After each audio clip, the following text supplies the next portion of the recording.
right. I believe that we're live. Can you look and see if we're live? Oh, they're live. But we need a change. That We're not camera. the Four Horsemen. Okay. How do we...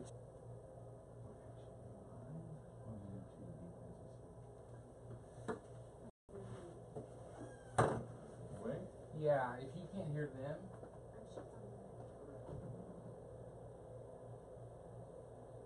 Yeah, there's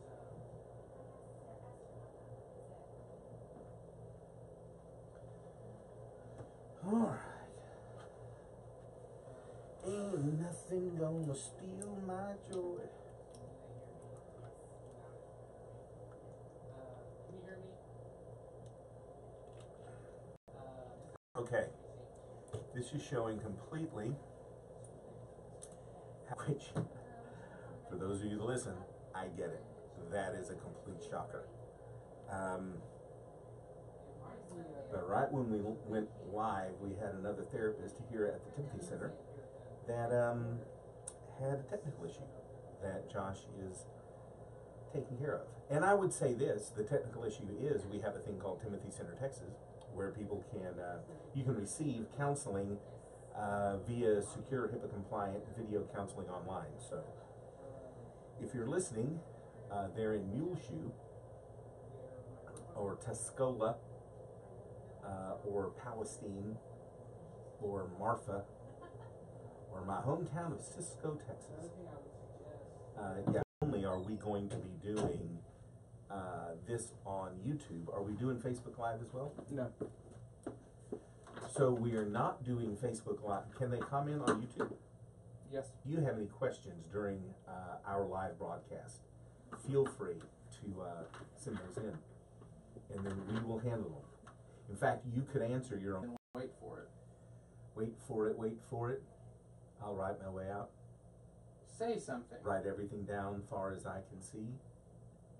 Create a channel to... I guess we can sort of do whatever it is we want to do. Oh, Lord. I was saying to our listening audience how ill-prepared you were today. Yes. And that Do we have a topic? Which was... We got to record in about 10. Extremely vague. Okay. Or we could say, have we already talked about contentment? Just in life?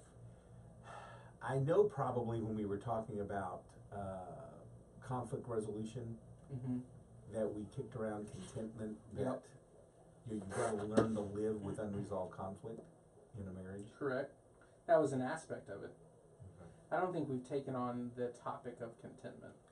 And how to teach contentment to your kids. Teaching contentment to our kids. Or just how to have contentment in our families, in marriages. And I'm game with that. You want to do that? Yeah. If you do, I have a piece of paper I have to go get.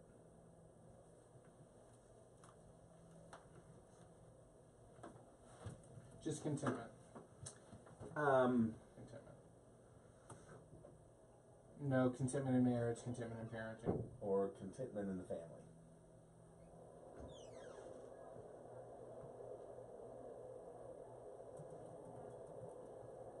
So I would end up preparing, thinking of a topic, think down at the beginning of a season and like plan out all of our topics.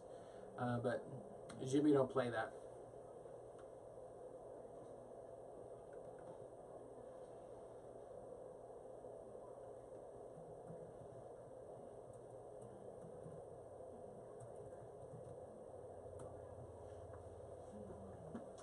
So yeah, we tried to figure out some way.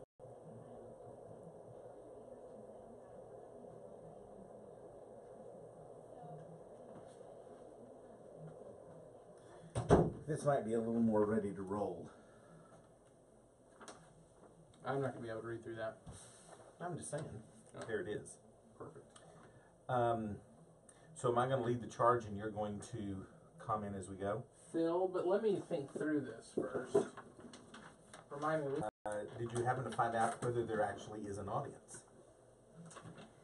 Because at this point, I'm doubting there's a soul in the one. Yeah.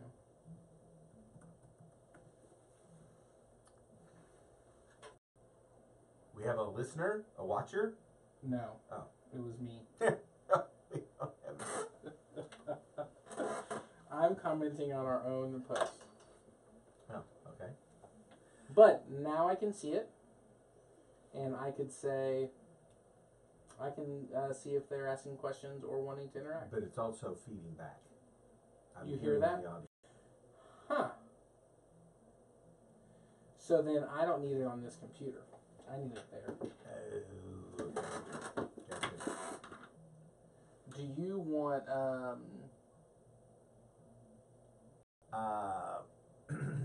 I have the introduction and the problem are going to probably be kind of squished together.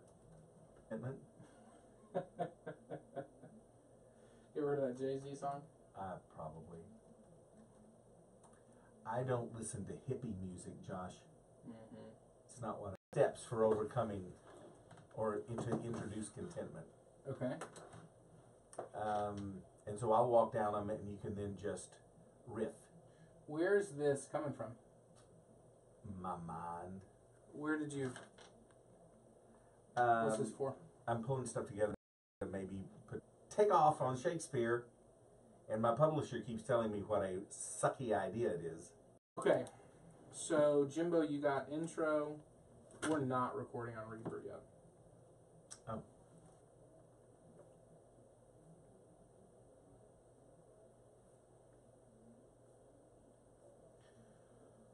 We don't live in the now.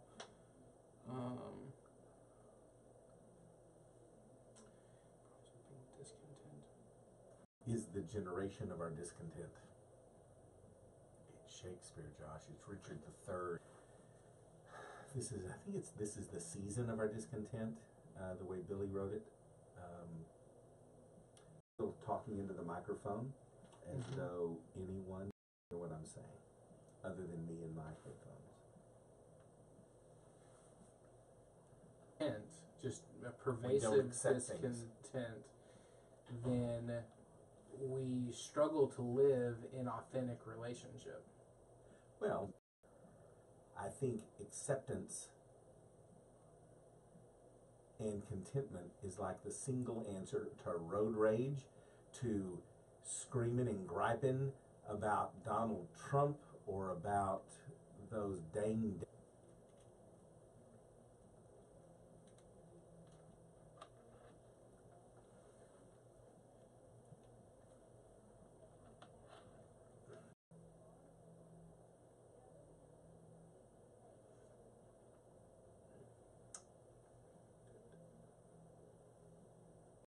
This is also my problem. I did not approach you this week.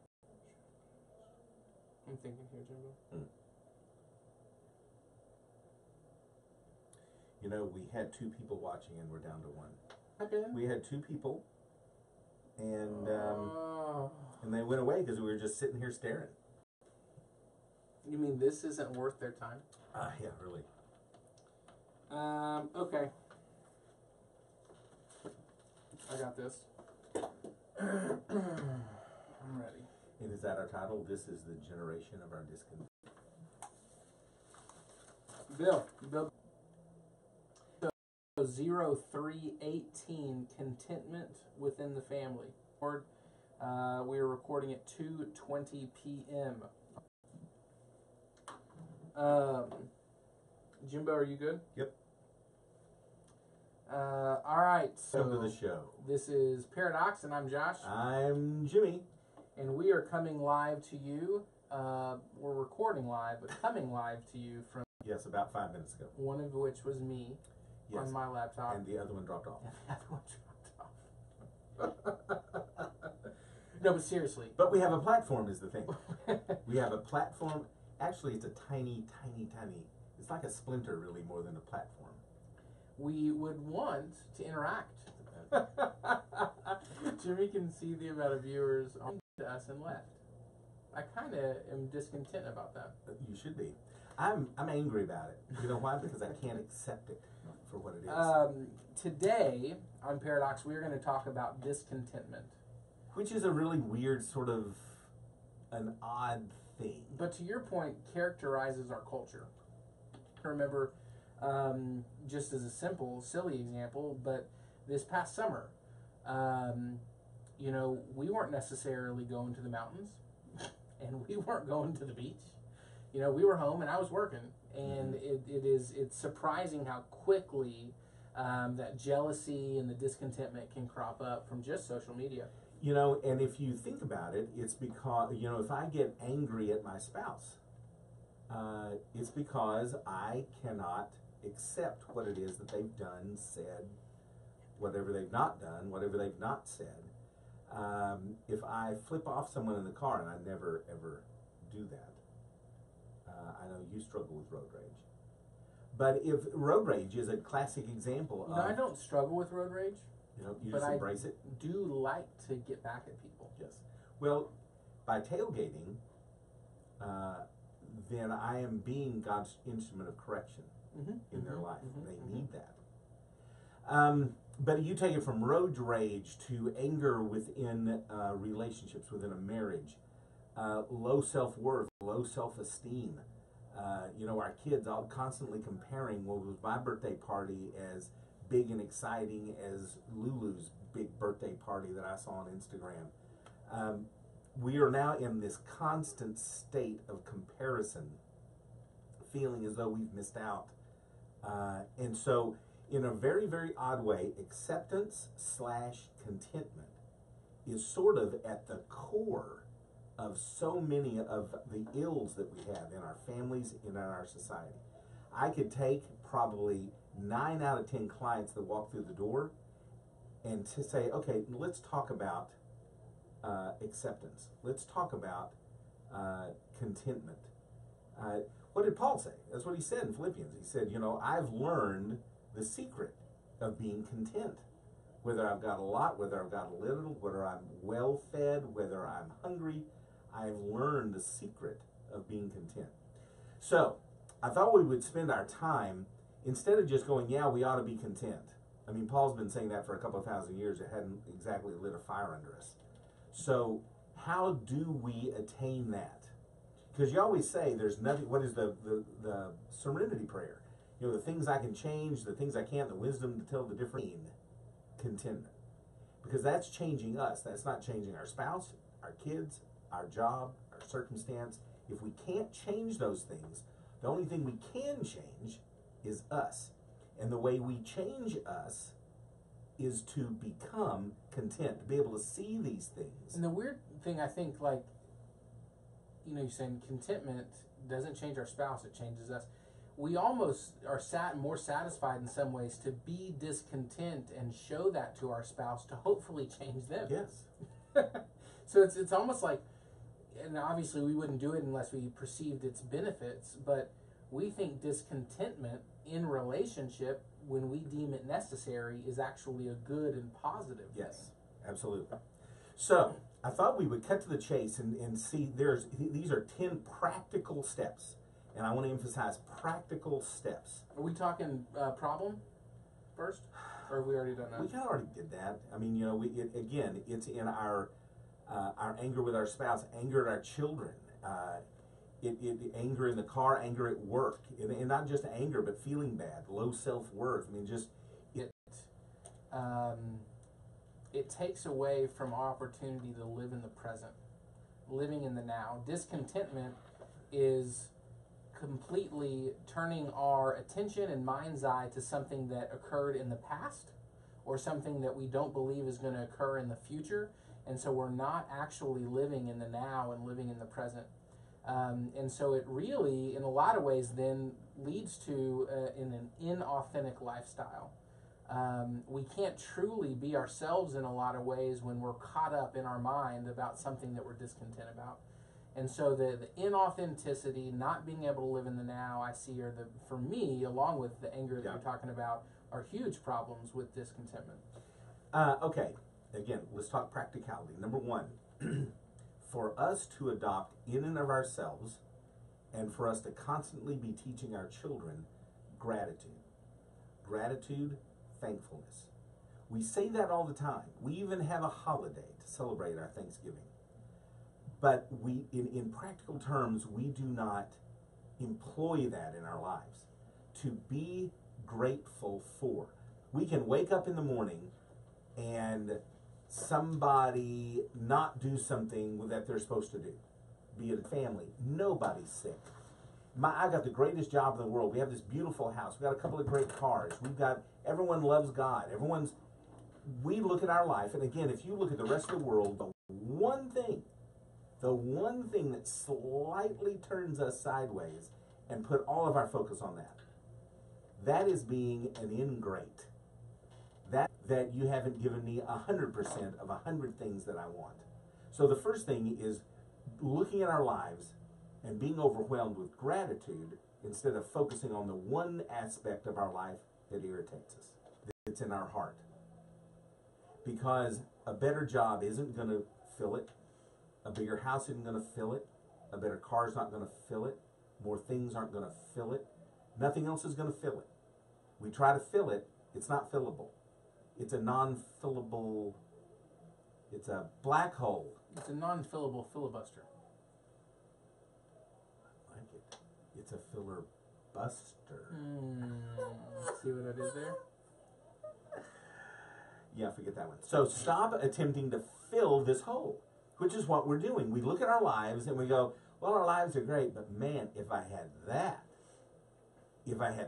job, if I got this, we always think that the destination is where the joy is found. Yes, and I got to really work on this. I can remember vividly starting in probably middle school. The idea was, man, if I could only get to high school, right, play high school ball, have high school friends, then ways. And even with having kids, it's can I fast forward through this infancy stage? And get yes. Yeah, and so you miss out. Again, you're not able to live in the now, but you miss out on so much. When I remember, when we were young and you kids were young, just thinking there was a number of zeros that if you ever got this many digits in your salary or your yearly income, boy, then, okay, now then, you're rich, son. And I remember the first year we went 35K. Yeah. And as soon as we hit that one year, it simply can't be. That is why he's called the father of lies and the deceiver with a capital D. Trying to convince us that once we get that, achieve that, get there, then at that point we will be happy. So, number 2, stop attempting to fill that discontentment hole that's in our heart. Number 3, stop comparing. And I think we've always done that, but with social media today, it is out of freaking control. Comparing ourselves, comparing our vacation. We're living in this constant state of comparison. And we're like adults. Our children, their acne, their car, their house, our kids live in a constant state of comparison. And as long as we're comparing ourselves with other people, any aspect of ourselves to other people, we cannot be content. We cannot accept life exactly as it is. And with comparison, I would add the importance of living below your means. And a lot of times that's obviously applied financially, but that can be relationally, that can be our schedule, that can be the clothes that we wear, the food of our life, living below what we maybe see in everybody else on social media or at school or at church. I think maybe the only area in our lives that maybe we shouldn't attempt to live below our means would be giving. Mm-hmm. We should be giving generously of our time as well as our finances. Not just being content. When we say the word content, it's like, well, okay, I'll be content. It's not as much that as much it is I am, and that is giving. How do we achieve contentment? Giving.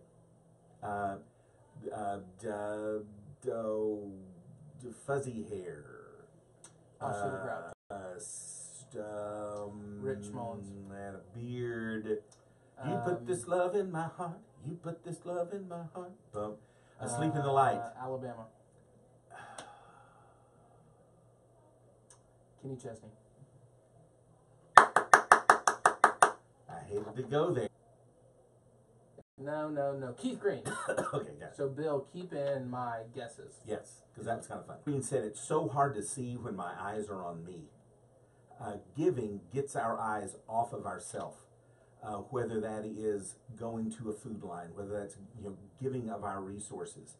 So one of the great ways of being content with what we have is to associate with people who really don't have anything. So number 4 is giving to others.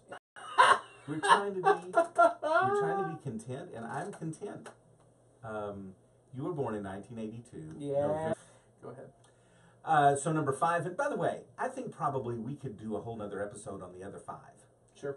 So we'll just do these 5. So we talked about how to institute gratitude, stop attempting to fill the discontent hole that's in your heart, recognize and reject cognitive distortions that to our families.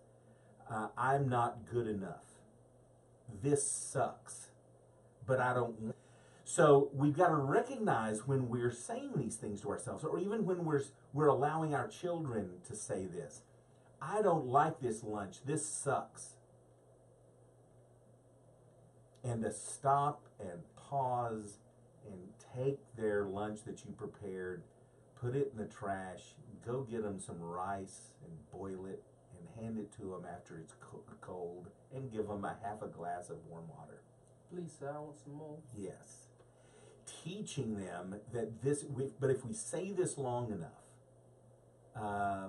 then our children will start to think it's true. Sure. True. We will begin, as a couple, we'll start thinking that some of these things. Contentment is above and be content while we're happy. We can be content while fearful and going through the worst of circumstances. We can find contentment with cancer. We can find contentment in no matter the situation. And so it's super, or when one talks about biblical joy, it is found through contentment. And that is not, I think in America or Western civilization, or maybe just as humanity, we think contentment is laziness, and that's not at all what we're talking about. We have to achieve contentment, and yet... But that's what we're taught. What's that? Never be content. Yeah. Never. Keep driving. Work your rear end off to get out of whatever situation you're in. And this is not some Zen concept that we're talking about. We're trying to say that contentment in sports, you're never satisfied. You've got to keep driving. You've got to be number one. This is so antithetical to the American experience. And yet that's one of the reasons I think that the church is impotent. I think contentment, lack of being able to accept, attempting to fill the hole, stop comparing, giving to others, recognizing and rejecting these cognitive distortions that we say to ourselves. Next week we'll come back together and we'll talk about the other 5. Yeah, contentment is certainly something that can save your marriage, and it can also save your kids from heartache, not only in adolescence, but also adulthood. Oh, so really an old Ray Price song. Okay. Boring. You're right, that wasn't funny. That was awesome.